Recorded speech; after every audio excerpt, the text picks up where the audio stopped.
Bismillahirrahmanirrahim. Assalamualaikum warahmatullahi wabarakatuh.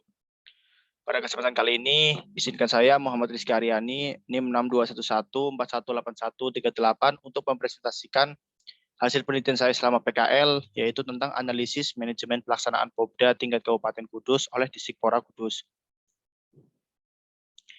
Kemudian ada metode penelitian yang saya gunakan, yaitu metode penelitian kualitatif. Kemudian ada 3 instrumen penelitian. Yang pertama ada observasi, yang kedua ada wawancara, ketiga ada dokumentasi. Untuk wawancara sendiri, saya menggunakan 3 narasumber. Yang pertama ada dari pihak dinas, yaitu dari bidang olahraga. Kemudian yang kedua ada dari pihak panitia pelaksana Popda. Kemudian yang ketiga ada dari pihak pelatih. Selanjutnya, saya menemukan rumusan masalah, yaitu bagaimana manajemen pelaksanaan Popda tingkat Kabupaten Kudus oleh Disikpora Kudus. Kemudian dari rumusan masalah tersebut, saya memperoleh hasil pembahasan, yaitu ada 5 indikator. Yang pertama ada perencanaan. Dari perencanaan itu ada 2 indikator, yaitu tujuan dan strategi. Bagaimana tujuan pelaksanaan Popda dan apakah ada strategi yang disiapkan untuk pelaksanaan Popda tahun 2021. Dari hasil observasi saya menunjukkan bahwa data pencapaian hasil Popda Jawa Tengah, Kudus meraih peringkat 16 dari 35 daerah di Jawa Tengah. Kemudian hasil ini dibuktikan dari data berita Muria News.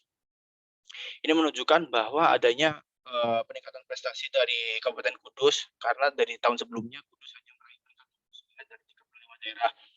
Kemudian strategi yang disiapkan untuk melaksanaan Popda tahun 2021 adanya rapat, dari hasil observasi saya, yaitu adanya rapat koordinasi dengan pihak-pihak terkait, yaitu panitia pelaksana berupa wasit dan pelatih. Ini dibuktikan dengan adanya file surat undangan rapat koordinasi yang dibuat oleh dinas. Yang kedua, indikator kedua adalah perorganisasian. Di perorganisasian ini ada 2, yaitu 2 indikator, yaitu struktur organisasi, kemudian ada pembagian job desk. Ini saling berkaitan, di mana apakah adanya struktur organisasi dan hasil observasi saya, adanya susunan kepengurusan baik dari pihak dinas maupun dari pihak panitia pelaksana, tetapi susunan itu tidak tertulis. Ini dibuktikan dengan adanya file laporan pertanggungjawaban, di mana file ini dibuat oleh sekretaris dan bendahara dari Dinas Pendidikan Pemuda dan Olahraga di Kabupaten Kudus. Ini menunjukkan secara tidak langsung bahwa memang adanya struktur kepengurusan untuk pelaksanaan Popda tahun 2021.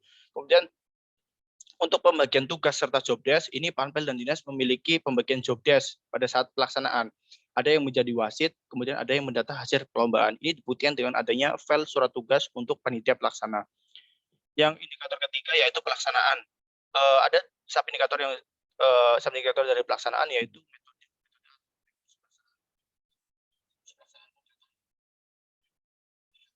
saya menunjukkan bahwa teknis pelaksanaan Popda tahun 2021 ini dilakukan atau dialihkan sepenuhnya oleh panitia pelaksana. Jadi panitia pelaksana di sini sebagai tanggung jawab untuk pelaksanaan Popda tahun 2021. Ini dibuktikan dengan adanya file presensi panitia pelaksana.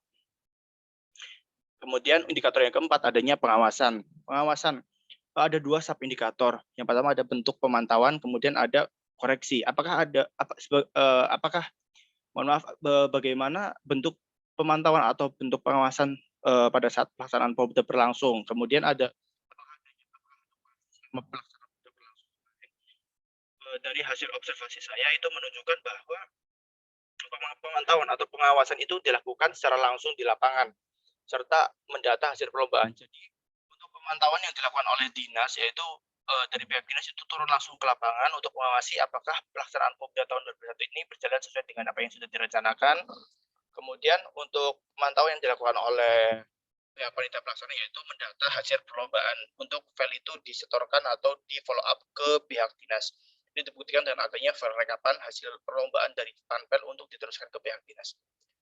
Untuk indikator yang kelima yaitu penilaian.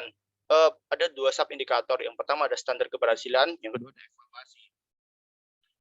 Apakah yang menjadi standar keberhasilan pelaksanaan Popda tahun kemarin, tahun 2021? Kemudian apakah ada evaluasi penyelenggaraan Popda tahun 2021? Dari hasil observasi saya menunjukkan bahwa Popda Kabupaten ini dinilai sebagai bentuk seleksi atlet untuk naik ke tingkat provinsi. Hasilnya data menunjukkan bahwa dari 10 cabur yang dilombakan di provinsi, Kudus mengirim 9 cabur. Data ini diambil dari berita sumber Muria News.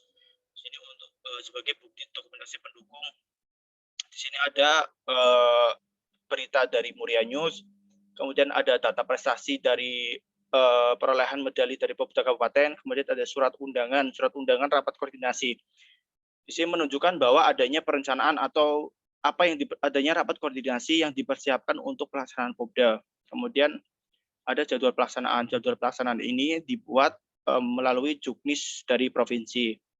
Kemudian ada SPJ atau laporan pertanggungjawaban, kemudian ada presensi, maksud saya ada surat tugas. Surat tugas ini untuk panitia pelaksana sebagai wasit atau juri. Kemudian ada daftar hadir atau presensi panitia pelaksana.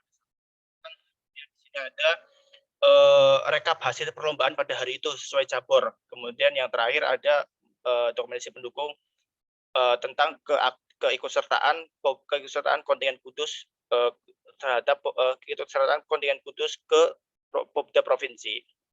Kemudian kesimpulan pada pelaksanaan Popda tingkat kabupaten ini berjalan sesuai dengan fungsi manajemen, di mana manajemen diterapkan oleh pihak Dispora dalam pelaksanaan event Popda ini sudah sesuai dan berjalan dengan baik. Terima kasih. Kurang lebihnya mohon maaf. Apabila ada tutur kata yang kurang berkenan, saya mohon maaf. Kurang lebihnya sekian. Wabillahi taufiq wal hidayah. Wassalamualaikum warahmatullahi wabarakatuh.